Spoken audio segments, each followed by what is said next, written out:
Good morning and Merry Christmas. We made it, did it. We're here. The car's done. Well, car's never done, but it's done to a point where I can take it away, put it that way. This is the rig rundown walk around as of 25th of December 2020. I've owned this car for 20 days today, and a fair bit's happened. So I'm gonna walk you through it bit by bit. The whole car. We'll start with bar work, which is kind of obvious, but I feel like I should, well, let's all have a bit of a perv anyway. This is, of course, the Dash Off-Road Predator Evo bar. Textured black, and to make it a little bit more unique, we had this bit sanded back and colour matched to the car, so it's got a little blue stripe across there. Don't know if this is going to become a thing or not with the Predator bars, but there you go. Bash plate. Well, you now get the first bash plate with the Predator bar, but it's just this one here. And actually I've got the bash plate kit. You get a slightly different one that comes with the bar, but it just goes up to this point here. But these are the Dash Off-Road bash plates. Made a few little changes to this design in the last plate just to strengthen it up. But yeah, if you've ordered one of these bash plates in the last, I don't know, few months, this is the ones you'd get. Sliders. Of course, you've got the big O. This is a new design. So the thought was, we've always liked this kicker at the back, because as you're up against a rock or whatever, you get to here and it pushes you away from the obstacle and kicks you away from it. But then if you do this going backwards, or you just want a little bit more sort of frontal protection, we put this bump at the start, just here. I like the shape of this. I'm not sure if I like the top, to be honest. I don't know, it looks a bit same color wise. Could probably change it, maybe like a checker plate would be better. But we made this one dead flat across, and I've noticed when I'm washing the car that water sits on top, whereas the previous version sort of went down an angle like that. I think that's actually better. So anyway, prototype. These are the sliders.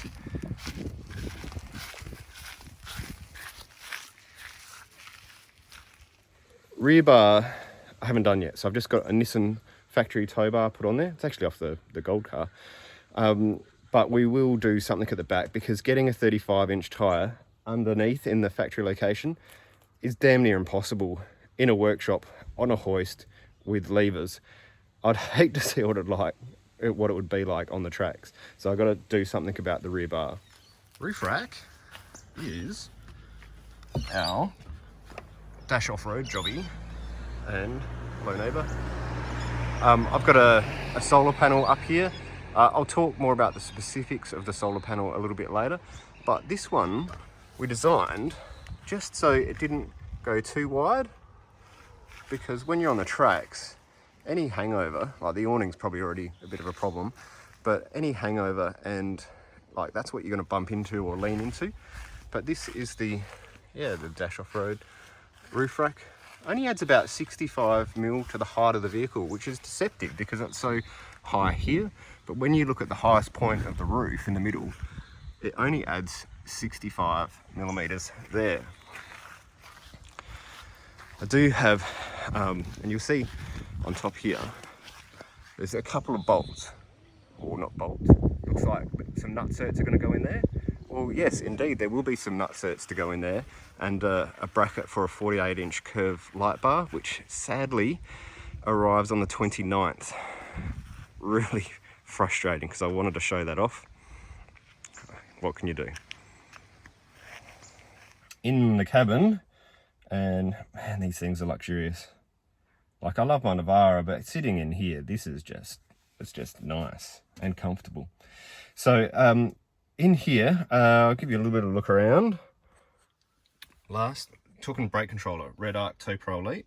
We've put it here because I can see it really easy, and even the passenger, if I instructed them to, could change the setting. I used to have it by my knee over this side, but I found I had to like duck my head down to have a look at it, and that's not safe when you're supposed to be looking that way. And generally, if I have to duck my head down, it's because something's going wrong up there. So having it in that location is much better. The plan with the switching space, there's not much real estate here. So I've got the front locker right in front of the gear stick. So if I need to, boom, boom, that's nice and easy. And then over here, this is the new switch from Cogear. It's not active, but I've put it in preparation. So it's a dual switch. So down the bottom is going to be my Nava 215 LEDs on the front bar, and then the top one is going to be my light bar on the roof. This switch is triggered, like it has one power in. So for example, you couldn't do a high beam application and I don't know what else might you have here. I don't know, and then another type of light, because it will only activate on the high beam. So this, like I couldn't have a rear light here and a front light there because they would only both activate on high beam. So yeah, good for two different sets of driving lights at the front if that's what you're after. You will notice my S-Drive and busted. This was a done instead of perfect job. It's the first mod I did to the car. I didn't exactly know where I was going to put it, so I didn't run the wire and it ended up there. Really, I think a better spot would be over here. Just there, I can see it quickly, and then I can hide the wiring in here. So I might relocate that when I get around to it. Looking up, LEDs. Again, one of the first things you need to do when you buy one of these cars, because the lighting is pathetic in here. So upgraded them, they're not that dear, just get that done. Let me, before I take you into the back of the car, I think I might go through the electrical system next. All right, here we go. So let's start with all my battery sort of apps are here. This is the DCS app. It's all Wi-Fi. Connects really quick and easy, to be honest. At the moment, it's sitting at 93% charge. It's slightly drawing 0.8 amps. It's cool to just watch this. Like if I start the car, for example, probably not going to charge too high because it wasn't that low. Oh, there you go. 65 amps it's charging it now. 100 amps. Holy schmoly. 110. So it's going to pump that back. Alright, turn that off. Should drop back down. Shut the door. So, alright, something's drawing 10 amps. I'm going to get out of this app and go to all the Victron stuff. These are the three things we've got here. First, at the top is the smart shunt. So this goes on the negative of the battery. I've got this running just all of my accessories, so we can see what my accessories are drawing at the moment. And they're drawing 0. Fridge must be off. You can look at the history, what's been happening, trends, what my battery's been doing. But this is just so I can know when I'm using my travel buddy or charging, what's going on. Just for accessories. Next, we've got the battery protect, another Victron little gadget here. This thing, we can set the cut in and cut out. Put in relay mode, preset 8. So I've got it cutting out at 12.0 volts, and then it will cut back in at 13 volts. Now, this is for all the accessories, by the way. Ideally, on a lithium, you'd have that at 12.8. I've got to work out how to change that. I'm sure there's a way, but that's how it's set at the moment. Last app here is the Smart Solar app.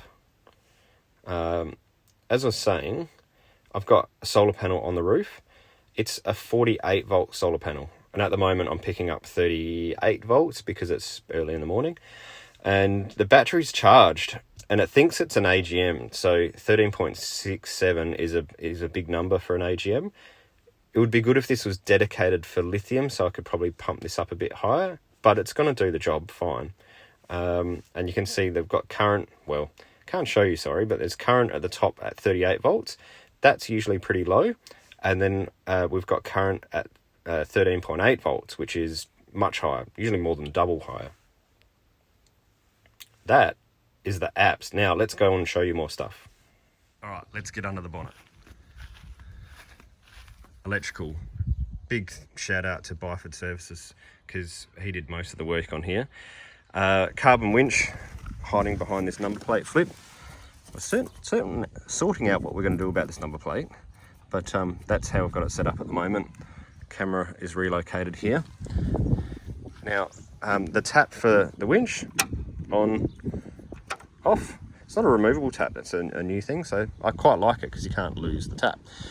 Now, this beast here, this is one of my favourite items on this car. The DCS 80 amp hour extreme lithium start battery. Yes, lithium start battery under the bonnet. This is rated to go up to 80 degrees, although I've heard some other people have had say it can work over 100 degrees. If that's true, we are in for a real treat. I think this will change the whole concept of batteries and four-wheel drives, to be honest. I've done a bit of testing with it and I've been pretty happy so far. The battery we took out of this, the factory start battery, was 24 kilos. This one's 14, I think. So we've lost 10 kilos on the front axle straight up. Not to mention, people would usually put another battery in the back of their car, and that, say it's an AGM, that's another 30 kilos. Or even a lithium, it's another 14. But I don't think we have to do it with this battery. I've been running all my accessories. The car's been at Steve's for the last couple of weeks. The fridge has been running. All it takes is the occasional charge. Like I checked the battery yesterday. It was like, I don't know, 60%. All I did is went for a test run around the block and came back and it was 100% charged.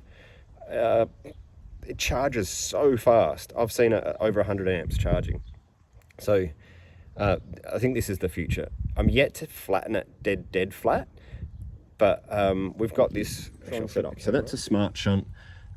Heaps of people have told me I shouldn't put it under the engine bay, but it's there now, so I'm not moving it. Hasn't been an issue yet, but I've got some serious towing I'm about to do, so we'll be giving that a test under heat extremes. 2 fuses, one going to the Anderson plug at the back of the car for the caravan, the other one which is supplying power to the back of the car, and then brake controller and the Harriet blocker comes in here.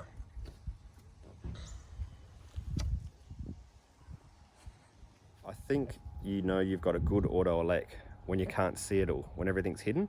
And that's kind of the stuff that Mark has installed is all hidden. Beautiful. The stuff that I've installed, I'll show you. It's all on display. But this is where it all lives, under here. This is like the electrical hub under the flat floor. That's the solar controller down there. A bit further in is the smart shunt, and then there's a whole bunch of relays and fuses in there for future applications, and a cable going up onto the roof.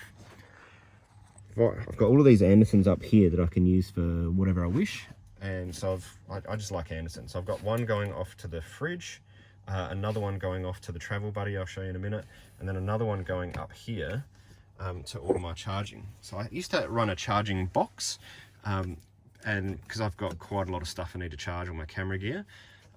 Now I'm relocating all of this here, and this will be like a charging table area sort of thing. So I can have either stuff sitting up here on charge, like the drone, or I can hide all my other stuff under here. So, you know, this is the new GoPro 9. Haven't used it yet, but I can test that out. And this little thing, because some of you might be saying, oh, what if you get a flat battery? Well, we're trialing this. This is going to be a bit of a collaboration with CoGear. This is a little device which is a lithium battery in here, and this can start your car. So it's got jumper leads all hidden in the other side of it. Fits in your glove box too, by the way, but I'm going to keep mine here so I can just put on constant charge. You charge your phone. I can actually just sit my phone on top of it and it wirelessly charges. It's got a whole heap of USB sockets. I think that's the 2.4 amp, the 3 amp, USB-C, a torch. That's kind of a bit gimmicky. But we're thinking, you can't buy this off us yet, but we're thinking about making this a product between us. So that's that. But there's heaps of room for all my other sort of charging requirements, and I'm going to fix this light there too so I can see what I'm doing. Right, that's the flat floor. I've got it set up in this configuration because if I put one kid here and one kid there, they don't fight. If I put them next to each other, they fight. I'm going to go around the back of the car and show you what all this is about. I do like that feature. This time round, so this is the new dash flat floor. I've got it in an L-shaped position, as you can see here. And as far as fridge wise goes, I got sick of the drop down fridge slides. Half the time the fridge slides are as heavy as the fridge, and they rattle, or some of them can rattle. It's just a pain, to be honest. And I don't need a massive fridge all the time because I've generally got the caravan. I just need some drinks for the day, food for the day, and I always base camp pretty much. But just in case I don't base camp, I'll just put a bigger fridge on the other side. This is just, I don't know, I think it looks neat. I'll get a cabinet made for this afterwards, but there wasn't enough time before Christmas. But essentially, it's just easy. You can fit enough in there. Travel buddy will sit here nice and neat on top, and then I've got my air compressor, which I will get a hard mounted air compressor under the bonnet later, but that's just what we've got with the time constraints. So I'm trying to work out if I'm going to build drawers here. That was plan A, but this tub idea is actually not looking too shabby. I can fit a lot of gear in here. So this is tools at the bottom, recovery gear at the top.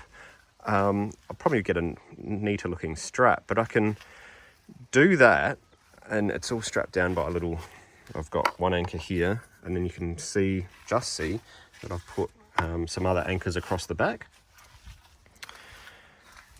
There's a fair bit of room, like storage there, and it looks neat. It's not going to bang around. I like it. Wheels and tyres and exhaust left. I'm going to do the exhaust last because I'm going to make some noise with it. But this is what we're doing. We got my 35s and I was gagging for 20s. These are Simmons, yeah bud, X12 Max 20 by 9 or 9.5 I think, plus 20 offset. Now, when you look at the clearance of the brakes, S5 seem to have bigger brakes than S1 to 4s for some reason, and these didn't clear. So I've had to run spacers, and if you've been following, spacers are a bit naughty, but it's the only way this is going to happen, and I love them. So it's a 10mm spacer at the front, 6 at the back. So I'm like a 79 series now, and I've changed the wheel studs to make them longer, so I've still got enough meat to bite into.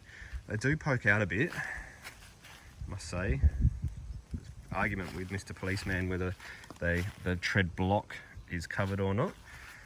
But we put on some flares, so at least I've tried, and these have been sprayed in the same body line of paint that we put on the sliders. So it gives it, I think, a nice look with the bar work, black front, textured wheel arches, and then of course sliders and that when I do the rear bar, that'll be textured at the back, so it'll be like a black surrounding theme. Anyway, I totally dig these rims. Love them. Love them, love them. Tyres though, oh my god. Don't worry about like roof rack noise when you've got these tyres. I think they're scalloped a bit, that's why they're loud. But anyway, I'll probably change them as soon as I get back because they are very loud, but I got them cheap. People wanting to know, 35 by 12.5 R20. Yes, true 35s. Nido to a true 35. Carcass to carcass, as opposed to a Mickey Thompson, which is tread block to tread block. It's fun time now. It's probably about just after 9 on Christmas morning. Surely everyone's awake and won't be upset by a bit of exhaust symphony. Here we go. Just purrs, doesn't it, on idle? Cold start, it barks. Give it a little rev to kind it down. I know, you want to hear it, don't you? Oh, it went back to cold start. It's got just that little bit of raspiness to it.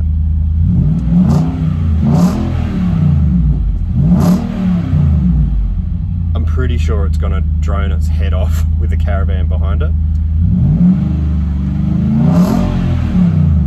Alright, that's enough before the neighbours get upset.